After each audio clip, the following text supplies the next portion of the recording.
Welcome, guys. Gio here. Hope you're doing great. And I have solved 622 problems on LeetCode. And in this video, I want to talk about that experience to kind of summarize and get some insights from it and just talk about this. So that's what this video is going to be about. To give you a short context, in last year in 2025, I did daily lead code challenges every day for the entire year, and overall, I have solved 622 problems. Now, let's start from the very beginning, and I want to talk about the motivation first. So, why I decided to kind of go through this challenge. And first one was really simple. I was kind of bored. At that time, I had a really great job. I was doing my job well. Everybody was happy. I was happy.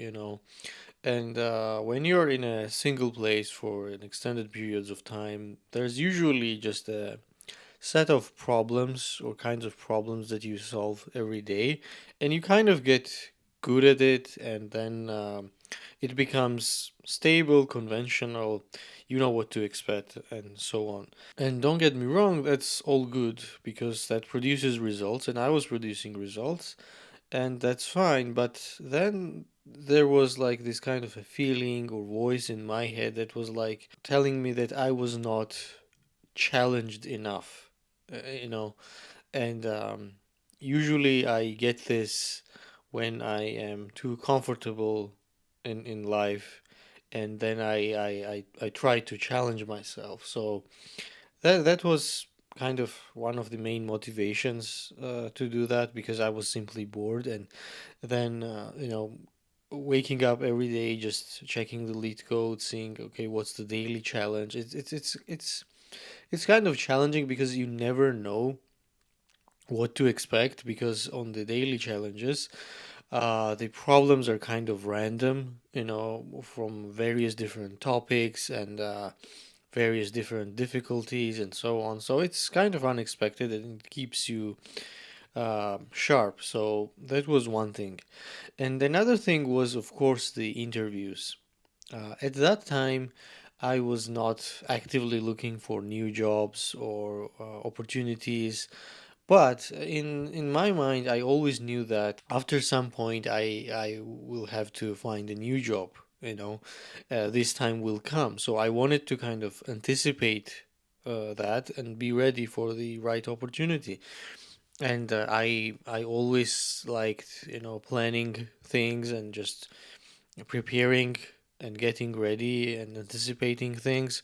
So that was another motivation, because if, let's say, right opportunity comes and I have spent all this time and I'm ready, it will be very satisfying and beneficial. So I might as well get ready, and be prepared if such thing will happen. So if I will be asked during the interview some lead code style questions. So that was another biggest motivation. Having said that, let's now talk about the process. What I actually did past year in 2025. What was the process like? I did not have any specific goal when doing these challenges, right? First, because I was not looking for new jobs. I did not have any interview coming, so I was not preparing for that interview specifically, right?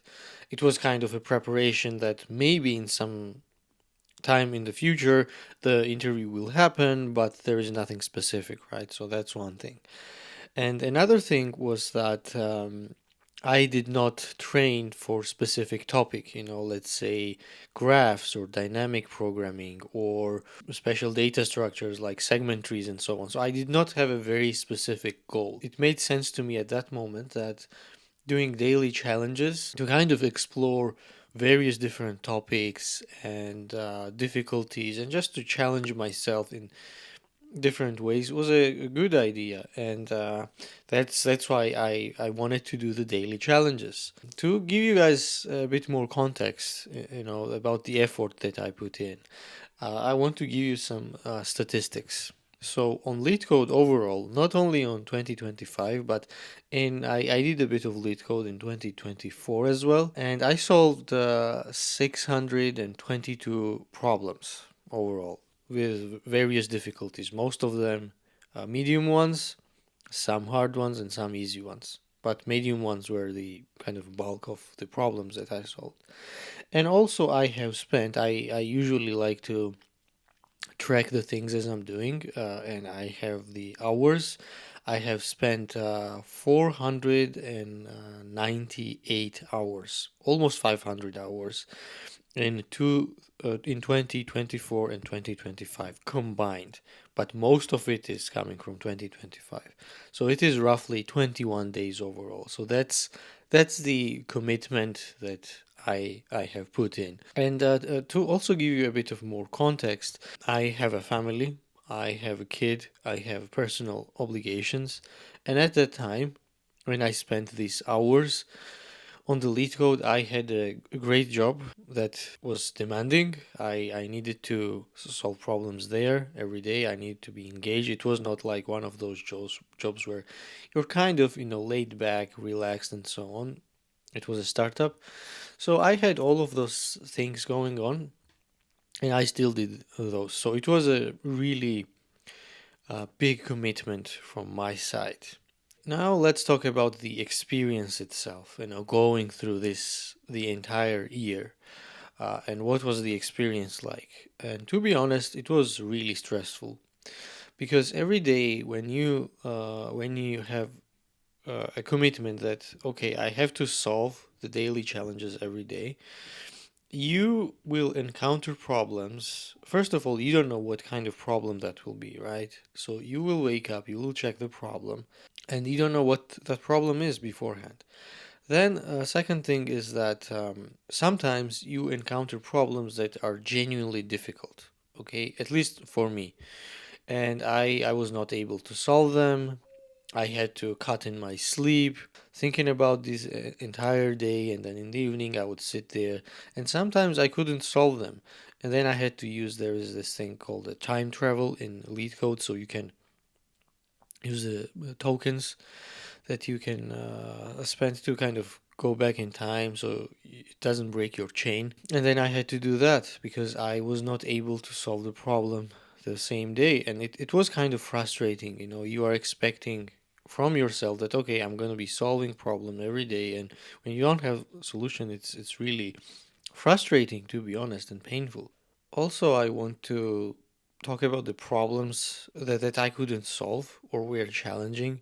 And to be honest, going through that is really painful and frustrating. Sometimes there are certain obscure problems that require some very rare information, at least for me, or knowledge from, let's say, math or computer science or some weird data structure or something that, even like if I read the editorial and I look at this and I think to myself, I have no clue what this does. And that feeling there of frustration is so painful and so frustrating that overall it's super stressful because if you're like me, you have a regular job, you're doing it, and then you haven't dedicated your time before for such type of problems, then going through that, it can be really frustrating. That's what I would say.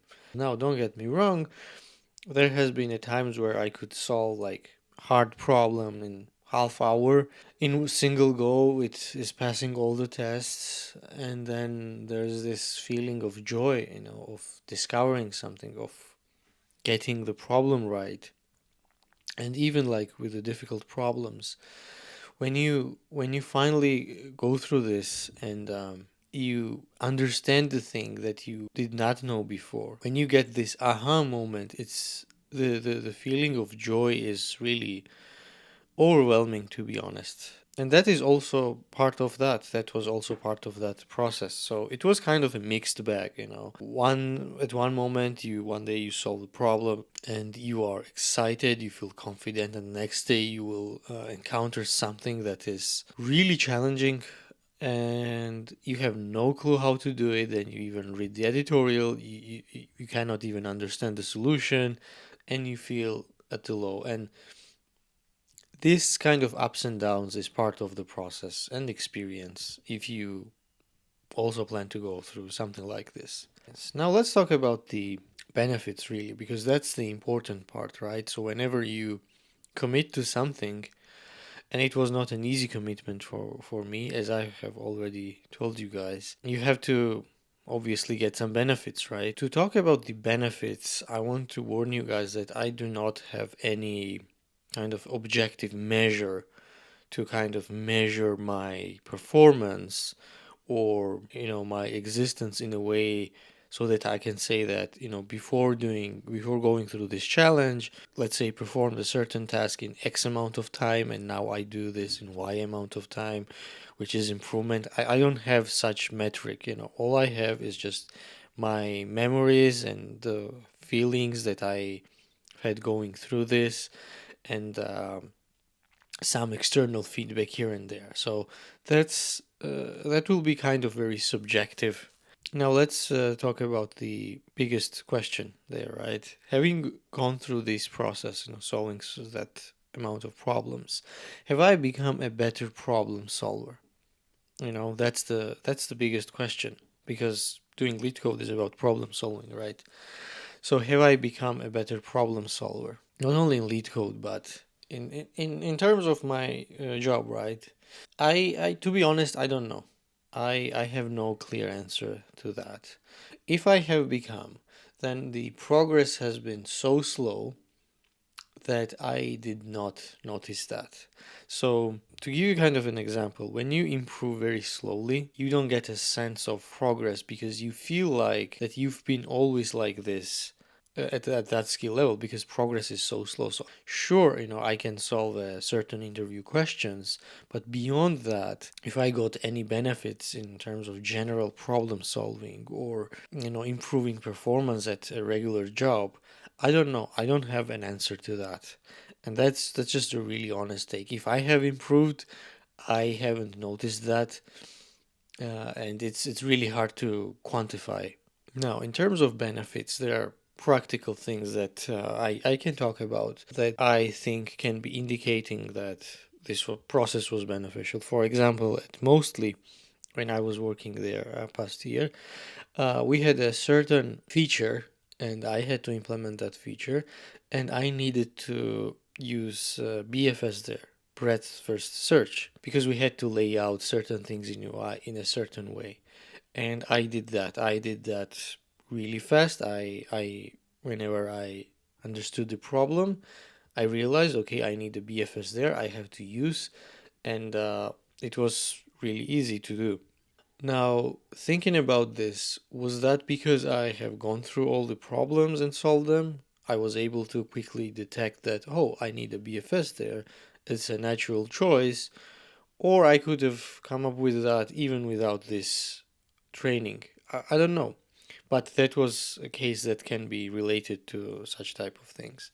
But one thing that I have noticed myself that I feel that improved is that my ability to communicate and explain certain technical problems to either products people or engineers, and just explain that in a way that it makes sense. I kind of got this, and I think it was not there before. I mean, it was there to some degree, but after going through that process, solving problems, understanding it from different angles, and so on, my ability to kind of process these complex ideas and just communicate them has improved, and that I can say for sure that has improved. Now let's talk about the real results. I mean, the LeetCode is designed to prepare you for the interviews, right?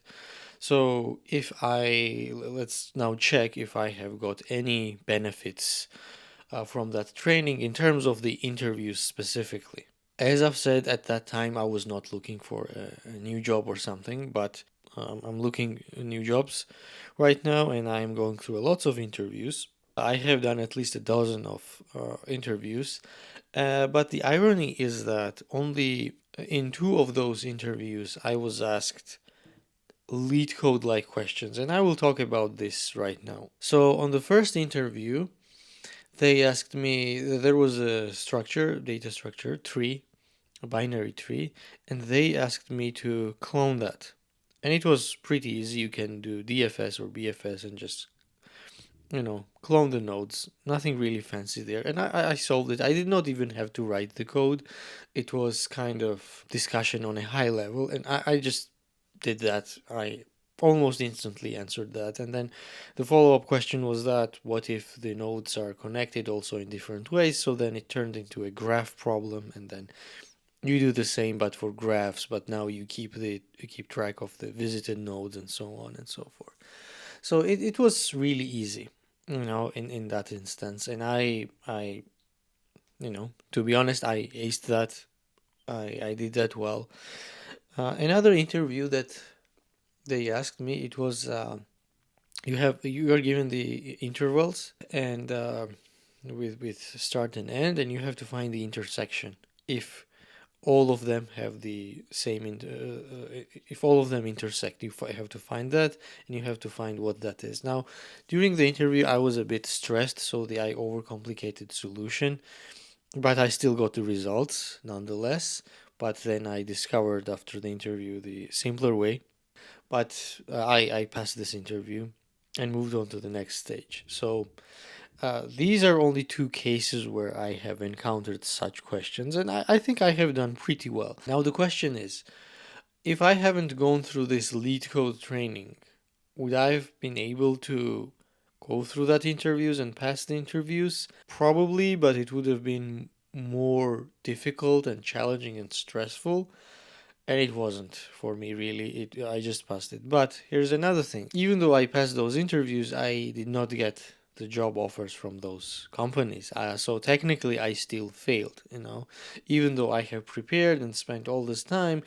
If we just take these two interviews where I have used the lead code knowledge, I still failed there. Why? Because in a single case, they just, I think, they just never responded. And then when I asked for the feedback, they got back a couple of months later and said, "Hey, you we are not looking for developer anymore, and sorry, we had a late feedback and whatever." And on the second one, I moved on to the next stage. It was also a technical interview, but related to specific technology, Angular and stuff. And there also a similar situation. From my perspective, I have answered everything. I did the coding live. I performed really well, but still, in the end, they gave me some kind of obscure feedback that I I had some gaps in my knowledge, so they didn't hire me. That was kind of a real test on a real interview. I only had a two. And when it comes to lead code part, I think I did well. But in a grand scheme of things, it didn't matter because I did not get hired. So technically, I did not get any benefits apart from just advancing to the next stage. Let's now talk about the kind of a reality check here. Having gone through that process, I realized that I don't know so many different things. I there are so many ways still that I can fail that type of interviews. For example, if you ask me anything that involves, let's say, Fenwick tree or segment tree, or let's say in terms of strings like rolling hash or something, there is no way I am able to implement that. I just don't have these implementations in mind. So maybe because I have done a few problems, let's say on segment trees, and I should have practiced more, and that's a valid point. But I'm just being honest here. So if on the interview you ask me something, I mean, maybe I will get that I need a segment tree, but there's no way I'm going to implement that. That's, to be honest, is really sad in a way, because if I have spent so much time and then there are still things that an interviewer can ask, at this point it looks like a lottery. I had the expectation going through that process that at least I would be able to like definitely say that I will pass the lead code style challenges at least to advance on the next stage. But the reality is that I cannot say that. So that's the reality, you know. I am prepared, yeah, prepared, yes, definitely, more than I was before, but still there are so many ways that I can fail. It's ridiculous, really. It feels like a lottery. Now, let's ask the biggest question and title of this video, like, was that worth it, you know? Because as I have said before, I it was a quite a big commitment from my end, and to answer that question, we have to kind of discuss different things a bit and ask different questions maybe to arrive at the answer. Even though that I do not have any measure to say that my existence or my life improved in a significant way after going through that, I am more disciplined, you know, having practiced well discipline over the entire year. And generally speaking, you know, I am more aware of my shortcomings, you know, my knowledge gaps. And that's, I think, that itself is the biggest benefit, you know. Having gone through that process, I realized that I don't know so many things, and there are so many ways I can fail, not only on interviews, but in everyday projects, that right now I kind of removed that expectation from me that I have to be perfect and or know all the algorithms or data structures and solve all the problems, you know. And I have become generally more honest person. So whenever I do not know something, I am first to admit that to myself. Hey, I don't know this, you know. There's a lack of knowledge, understanding, experience, whatever, right?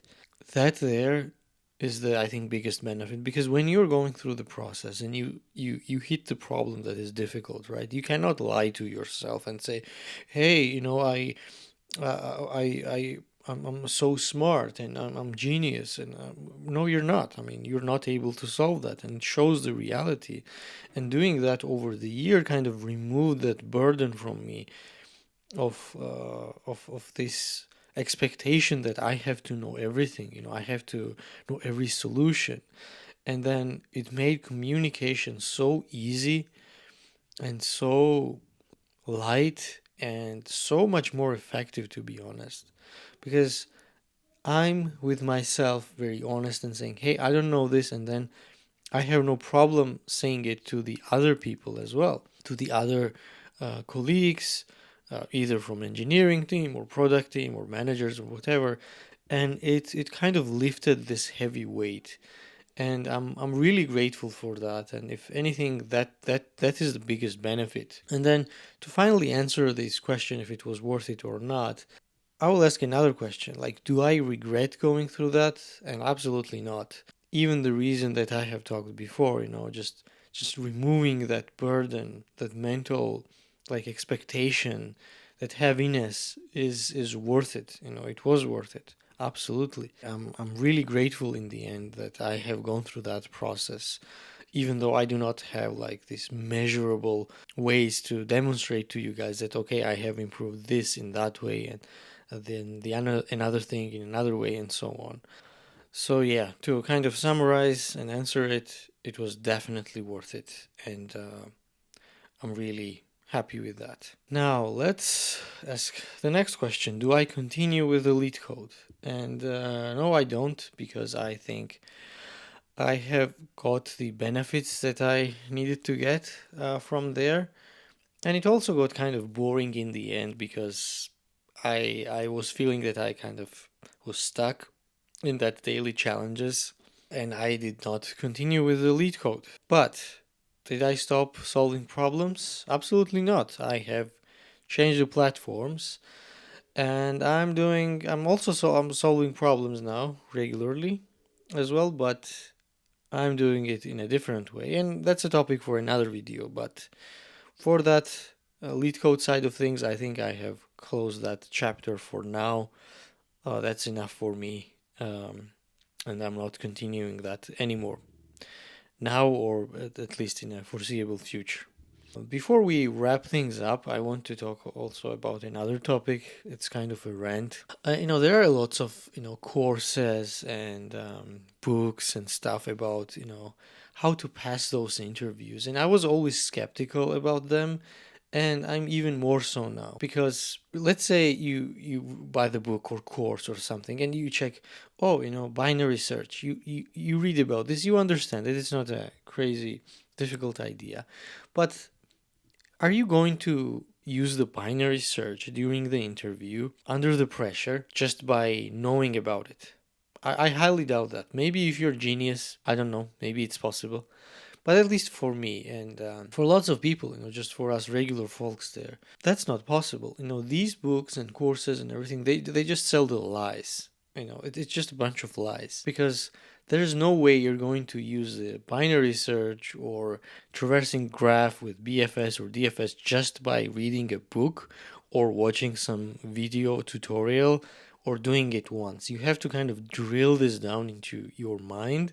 And I think anyone who is selling that, they are just liars. If you now, you yourself, if you just read this book or course or whatever and then combine it with the LeetCode and the practice, then it's of course worth it, but not the other way around. To give you a funny analogy, I imagine you buy the books on swimming and you never go to swimming pool. Yeah, good job. Now if when it comes to that, when you go to swimming pool, you will not be able to swim because you did not have the practice. So it's very similar thing here. And as you see, it requires a lot of practice and patience and dedication to kind of improve in that way because that's difficult. And I'm talking about like just a regular folks there. If there is someone out there and you are a genius and you can just solve these problems without ever reading anything, then cool. That's not me, and that's not most people. So, like, just courses or books or stuff, they are just useless without just extensive practice. And that's the point I want to bring it to you. So, you really need to practice. Okay, you really need to practice those algorithms and data structures on various different problems in various different ways so you can get the benefits and you kind of improve that skill for real. So reading it or just watching it is not going to do the trick. Let's wrap this video up. It's a long video, or the monologue rather. Let's ask another question. Do I recommend going through that? If you have time and resources to go through that, yeah, I absolutely recommend that. But then there is another thing, this interview side of things these days is so random. In one place someone may ask like LeetCode style questions, in another you may do some other puzzles, and then you may get asked some language specific questions. In some other places you may just ask system design, and there are so many things. And then on top of that, there is the AI. Maybe some interviewers allow you to use the AI, maybe some don't. It's so confusing, and for me to definitely say that, hey, go there, commit yourself to this for a year and you will get the job. I cannot say that, because I don't know. I don't know what you will encounter on the interview or what type of company will you apply for. It's so difficult. Interviews are so varied and it's like it's almost like a lottery. So if you, let's say, go there and commit to it as I did, and I got essentially, like, in terms of the interviews, I got no results from there. So that's also another thing to think about. I got no results. So maybe it's the type of companies I apply to. I'm not going for a big tech or something, but that's been my experience, and maybe it will be too if you just commit to yourself. So that's why I'm saying, if you have resources, time to dedicate to that, I absolutely recommend that. You will understand a lot more things, and you will understand your shortcomings much better than you understand right now. And so once you know what you don't know, and once you are aware of your lack of knowledge, then you can improve and increase that potential. And in that sense, I recommend. But if you say that, oh, I specifically want to go for the interviews, I don't care about the rest of the stuff, then I don't know, like, if this will be a good strategy to dedicate your entire year to it. And I have no answer to that. So yeah, it's been a long video. It was a great experience for me, and I just really wanted to talk about that, and now I got the time, so I did this. So yeah, that's it for this monologue, and I hope you enjoyed it. If you have questions, just let me know, and if you have some ideas, we can always discuss that. And again, if you like that, share it with your colleagues.